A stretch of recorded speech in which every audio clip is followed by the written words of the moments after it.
લે આ કંજુકનો સરવણ કાવડ લઈને આવ્યો છે. ગોપી ચંદનનો ચાંદલો કરીને વધાવી લે. ઓહો, તમે તો આ રૂપાળા મોઢાની માયા લગાડીને મારી માથે દુખના ગાળવા ઉગાડ્યા, મારે ખંભે કાવડો વગાડી દીધી.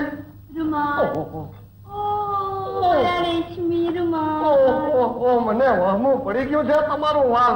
આઈ તો તે તીરથ કરતા કરતા બે જણા ઘીરે પાછા આવતું તો અડધા કઈઢા થઈ ગયા તો એના કરતા હાલને વગાડી નાખી શરણાઈ.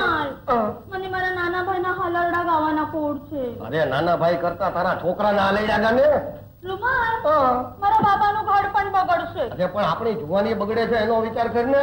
અરે આદમી તો જીવે ત્યાં સુધી જુવાન. અરે જીવે ત્યાં સુધી નહીં, પાતર પચાવે ત્યાં સુધી જુવાન. અને ગઢપણમાં ગોળ ખાય ને તો ગળ્યો તો લાગે પણ મોઢામાંથી લાડુ હાલી જાય. મારા ક્યાં ભોગ લાગ્યા કે મેં રૂપાવટીમાં પગ મૂક્યો અને મૂક્યો તો મૂક્યો પણ તારી અરે ફીટ ક્યાં બંધાણી. પસ્તાવો થતો હોય ને તો તોડી નાખતી. રેવા દેજે, છેડો ફાડતી નહીં, મારું કાળજું ફાટી જશે. મારા મા બાપ ને કાવડમાં બેસાડી તીરથ કરાવે એવો નહીં મળે તો આખો અવતાર કુંવારી રહેશા.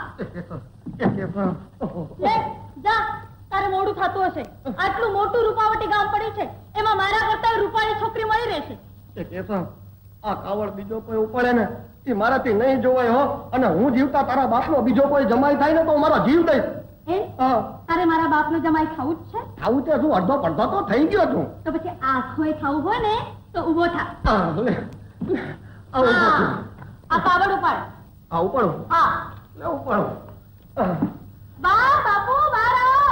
હવે એને શું કામ બોલાવત? તું જ બેસી જા ને. ચૂપ ચૂપ ચોઘડીએ જાત્રા હતો. હા આ સરમાન જમાઈ વાત જોઈને ઉભા છે. જટ કરો નવી નક્કોર. જીવતા રહો મારા જમાઈ સરવણ. જીવતા રહો મારા ખાના દીકરાને બનેવી. હા હા લ્યો હવે કાવડમાં બેસી જાઓ એટલે તમારી સંતાન યાત્રા શરૂ કરીએ.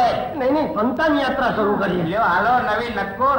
જાત્રાયું આદરીએ આપણે. હાલો દેવા. હા કઈ વાંધો નહીં બેસી જાઓ. ભગવાનની દયા છે ને તો એક ને બદલે બે દીકરા થાય. બેલડું. હા બેસી જાઓ. લે હમ આ તારા મા બાપ ની કાવડ ઉપાડું છું, એને જાત્રા કરાવું છું. હવે તો તારા બાપ નો જમાઈ હાચો ને, તારો ધણી હાચો ને તો લે રામ નું નામ. રામ બોલો ભાઈ, રામ રામ બોલો ભાઈ, રામ રામ બોલો ભાઈ, રામ રામ બોલો ભાઈ, રામ.